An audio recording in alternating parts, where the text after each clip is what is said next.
Shalom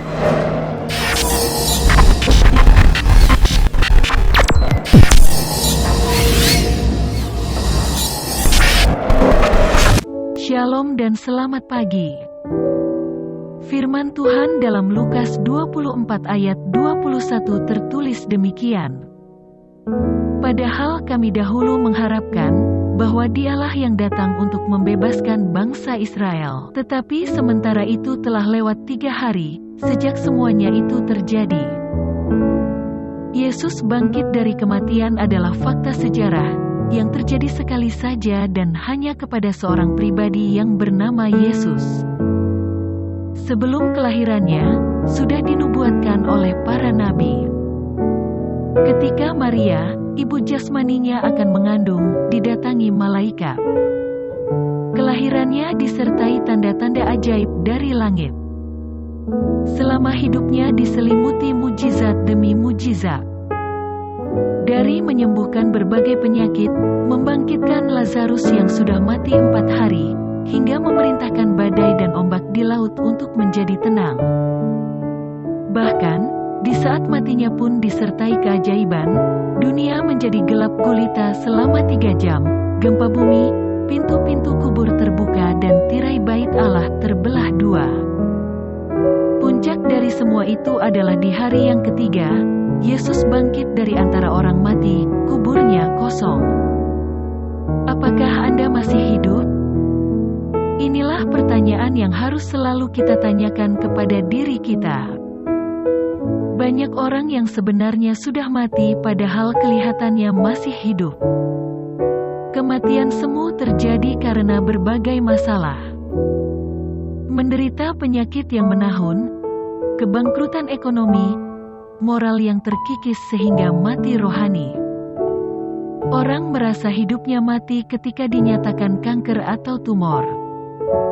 Orang pikir hidupnya habis atau mati, tidak berdaya, pupus harapannya, ketika usahanya gagal dan bangkrut. Orang tidak punya semangat lagi ketika dikhianati. Orang juga merasa mati ketika hidupnya tidak berarti lagi, menyadari hidupnya bergelimang dosa. Ketika hidup seperti di atas, orang berkata, percuma, tidak ada gunanya hidup. Untuk apa hidup? Kita sudah mati walaupun tubuh kita masih bergerak.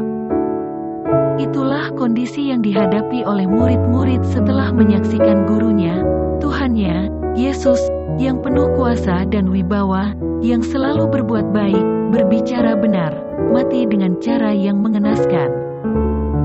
Murid-murid yang sebenarnya masih hidup, rupanya ikut mati bersama gurunya, Yesus yang disalib.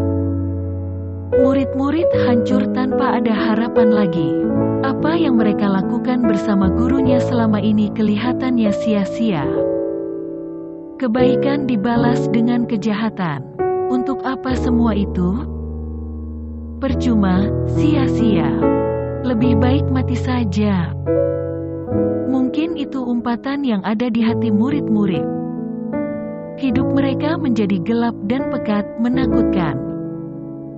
Murid-murid mengalami kematian, sekalipun sebenarnya mereka masih hidup. Bagaimana dengan hidup Anda saat ini? Renungkan, dan jadilah bijak. Selamat beraktivitas, terus jaga protokol kesehatan, tetap semangat dan salam hebat. Tuhan Yesus senantiasa memberkati.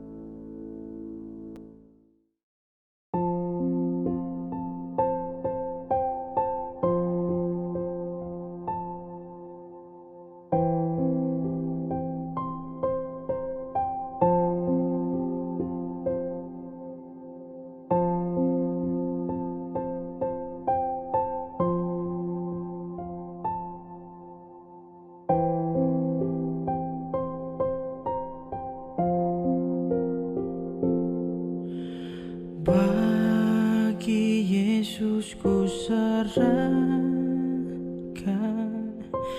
hidupku seluruhnya,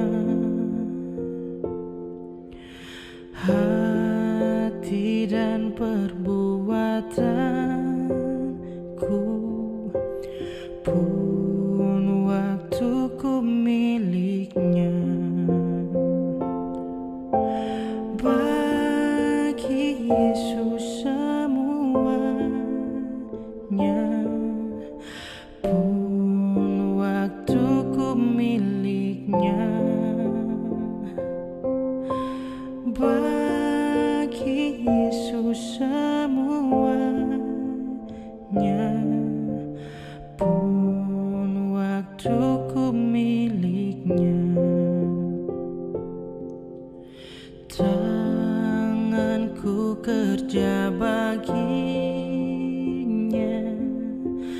kakiku mengikutnya, mataku memandang Yesus, yang ku puji Dialah. Bagi Yesus semuanya, yang ku puji Dialah. Bagi Yesus semuanya, yang ku puji Dialah.